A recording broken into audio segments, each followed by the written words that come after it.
नमस्कार दोस्तों, पीसीएस पाठशाला में आप सभी का स्वागत है। Ghatnachakra TGT PGT net history की सीरीज चल रही है और यह सीरीज संख्या 38 है। दोस्तों, अगर इसके पहले का वीडियो आप लोगों ने नहीं देखा है तो प्लेलिस्ट में जाइएगा। Ghatnachakra TGT PGT net history के नाम से प्लेलिस्ट बनी हुई है। आइए सीधे प्रश्नों पे आते हैं। एक बात और कहना चाहूँगा, 5500 वन लाइनर क्वेश्चन का रामबाण PDF TGT PGT net history के लिए और 6000 क्वेश्चन का रामबाण PDF TGT PGT net geography के लिए लिंक डिस्क्रिप्शन में दिया गया है। दोनों पीडीएफ डाउनलोड कर सकते हैं। अगर असुविधा होती है तो हमारे व्हाट्सएप पर मैसेज कर सकते हैं। व्हाट्सएप नंबर डिस्क्रिप्शन में दिया गया है। हिस्ट्री, ज्योग्राफी, सिविक्स, इकोनॉमी का पूरा हैंड रिटेन नोट्स आपको मिल जाएगा टीजीटी पीजीटी नेट के लिए किसी भी राज्य का। अगर आपको चाहिए तो आप हमारे व्हाट्सएप पर मैसेज करते हैं। व्हाट्सएप नंबर डिस्क्रिप्शन में दिया गया है। जो भी मटेरियल है दोस्तों चार्जेबल है। आइए सीधे प्रश्नों पे आते हैं। प्रश्न संख्या 101 देखिएगा, किस शासक ने अपने को देवताओं का प्रिय कहा है? तो देवानाम प्रिय कहा गया है अशोक को। टीजीटी परीक्षा में या पीजीटी परीक्षा में प्रश्न पूछा गया था। अशोक के अभिलेखों में सर्वत्र उसे देवनाम प्रिय, देवानाम प्रियदर्शी अथवा देवताओं का प्रिय, राजा आदि की उपाधियों से संबोधित किया गया है। पुराणों में इसे अशोक वर्धन कहा गया है। प्रश्न 102, श्रीलंका के उस राजा का क्या नाम है जो अशोक के समकालीन था? तो श्रीलंका के उस राजा का क्या नाम है जो अशोक के समकालीन था? देवनाम पियतस्सा तिस्सा। यह एनबीएस पीजीटी में पूछा गया प्रश्न है। श्रीलंका का राजा तिस अशोक का समकालीन था। इसने अशोक की तरह देवनाम प्रिय की उपाधि इसने भी धारण की थी। मास्की एवं गुर्जरा अभिलेखों में अशोक देवनाम प्रिय एवं देवनाम प्रियदर्शी उपाधियों से विभूषित किया गया है। प्रश्न 103 देखिएगा, अशोक के किस शिलालेख में उसे कलिंग विजय का उल्लेख मिलता है? तो 13वें शिलालेख में। अशोक के राज्यकाल की पहली घटना कलिंग युद्ध और उसमें अशोक के विजय की है। अशोक के 13वें शिलालेख में उसे युद्ध के संदर्भ में स्पष्ट साक्ष्य मिलते हैं। इस घटना अशोक के राज्याभिषेक के 8वें वर्ष अर्थात 261 ईसा पूर्व में घटित हुई थी। इस शिलालेख में उसने कलिंग युद्ध से हुई पीड़ा पर अपना दुख और पश्चाताप व्यक्त किया था। प्रश्न 104, कलिंग युद्ध का विवरण हमें प्राप्त होता है किसमें? 13वें शिलालेख में। विकल्प ए। प्रश्न 105 देखिएगा, अशोक के कलिंग राज्य पर कब आक्रमण किया था अशोक ने? तो 261 ईसा पूर्व में अशोक ने कलिंग राज्य पर आक्रमण किया था। प्रश्न 106 देखिएगा, सम्राट अशोक ने कलिंग को कब विजित किया था? अपने शासन के 8वें वर्ष, मतलब विकल्प डी। अगले प्रश्न पे आइएगा। प्रश्न संख्या 107 देखिएगा, 13वां शिलालेख संबंधित है। तो 13वां शिलालेख जो है किससे संबंधित है? तो कलिंग युद्ध से संबंधित है। विकल्प ए जो है आपका सही है।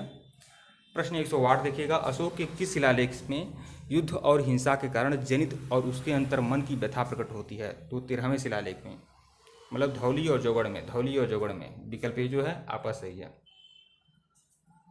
टीजीटी परीक्षा में पूछा गया प्रश्न है, कलिंग शिलालेख के अतिरिक्त कलिंग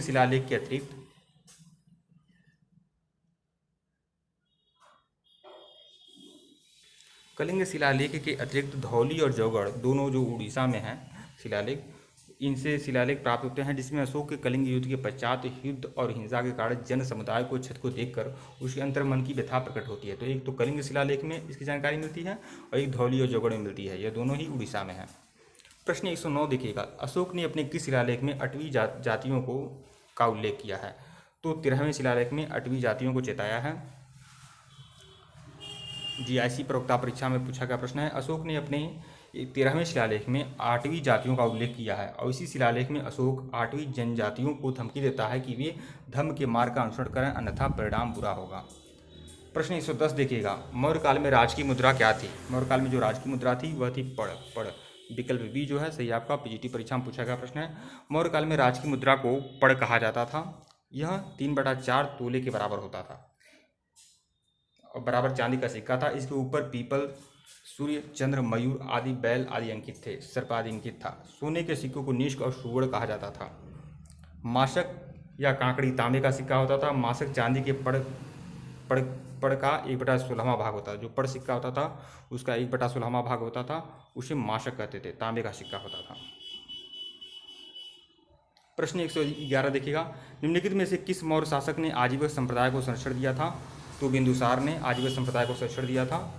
जीआईसी प्रवक्ता परीक्षा में पूछा गया प्रश्न है, मौर्य शासक बिंदुसार और अमित्रघात आजीविक संप्रदाय का पोषक था। दिव्यावधान नामक ग्रंथ से ज्ञात होता है कि उसके दरबार में आजीविक संप्रदाय का एक ज्योतिषी भी निवास करता था।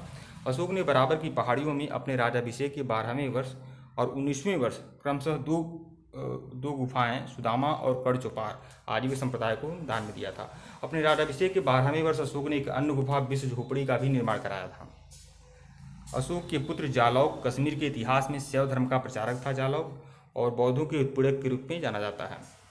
प्रश्न 112 देखिएगा, निम्न में से कौन मौर्य शासक आजीवक मत का समर्थक था? तो दशरथ। आजीवक मत का समर्थक बिंदुसार भी था और अशोक का पुत्र दशरथ भी था। मौर्य शासक दशरथ आजीवक मत का समर्थक था। उसने नागार्जुनी पहाड़ी में आजीवक संप्रदाय के लिए 3 गुफाएं गोपी, लोमर्सी और वथडीखा गुफा का निर्माण करवाया था। इन गुफा लेखों की भाषा प्राकृत एवं लिपि ब्राह्मी है। प्रश्न 113 देखिएगा, निम्नलिखित में से किसने नागार्जुनी पहाड़ियों की गुफाओं को आजीवकों को दान में दिया था?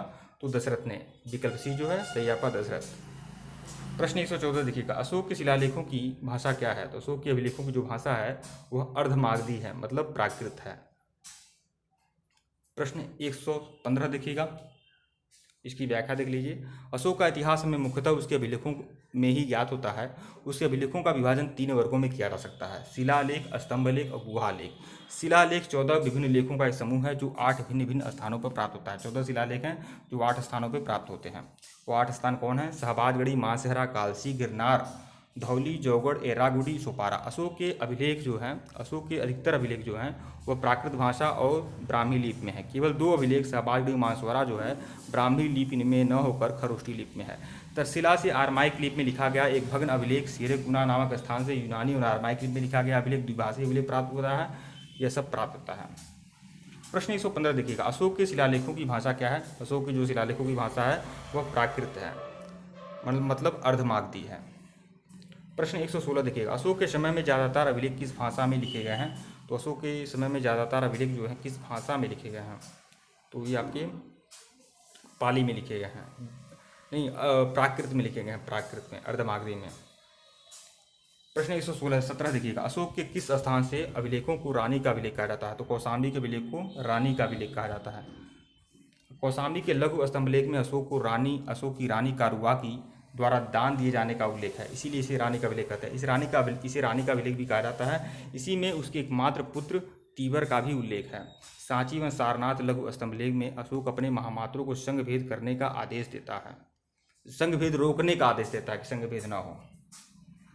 मौर्य काल में महास्थान क्षेत्र पुंडरनगर क्षेत्र में कहलाता है। अभिलेख में इस क्षेत्र में महामात्रों द्वारा अकाल के समय लोगों को सहायता करने का उल्लेख है। प्राप्त अभिलेखों में सुहागौरा ताम्रलेख प्रथम ताम्र अभिलेख है, जिसमें अकाल के समय अनाज वितरण की व्यवस्था का वर्णन है। प्रश्न 118 देखिएगा, सम्राट अशोक की निम्नलिखित रानियों में से किसका नाम उसके अभिलेखों में उल्लिखित है? तो कारुवाकी का नाम अभिलेखों में अंकित है। कारुवाकी और उसके पुत्र तीवर का नाम पीजीटी परीक्षा में पूछा गया प्रश्न है। अशोक प्रश्न संख्या 119 देखिएगा, अशोक का समकालीन सीरिया और पश्चिमी एशिया का शासक कौन था? तो अशोक का समकालीन सीरिया और पश्चिमी एशिया का शासक कौन था? तो वह था एंटियोकस द्वितीय। एंटियोकस द्वितीय जो था वह सीरिया और पश्चिमी एशिया का शासक था और यह आपका अशोक का समकालीन था। विकल्प बी जो है सही आपका। मौर्य सम्राट अशोक के 13वें शिलालेख से ज्ञात होता है कि अशोक ने 5 यवन राजाओं के साथ मैत्रीपूर्ण संबंध कायम किए थे। वह कौन थे? एंटियोक मतलब एंटियोकस द्वितीय, थियोस मतलब सीरिया का शासक, तुर्मै टालमी फिलाडेल्फस, तुर्मै जो था मिस्र का शासक था, और एंटिकिनी मतलब एंटिगोनस यह मैसिडोनिया का राजा था, मग साइरिन का शासक था यह, और उसके बाद अली सुंदर जो था वह एपीरस का राजा था। तो इनसे उन्होंने मैत्रीपूर्ण संबंध कायम किए थे अशोक ने। प्रश्न 120 देखिएगा, निम्नलिखित विदेशी राजाओं में से कौन अशोक का समकालीन नहीं था? कौन अशोक का समकालीन नहीं था ये बताना है आपको।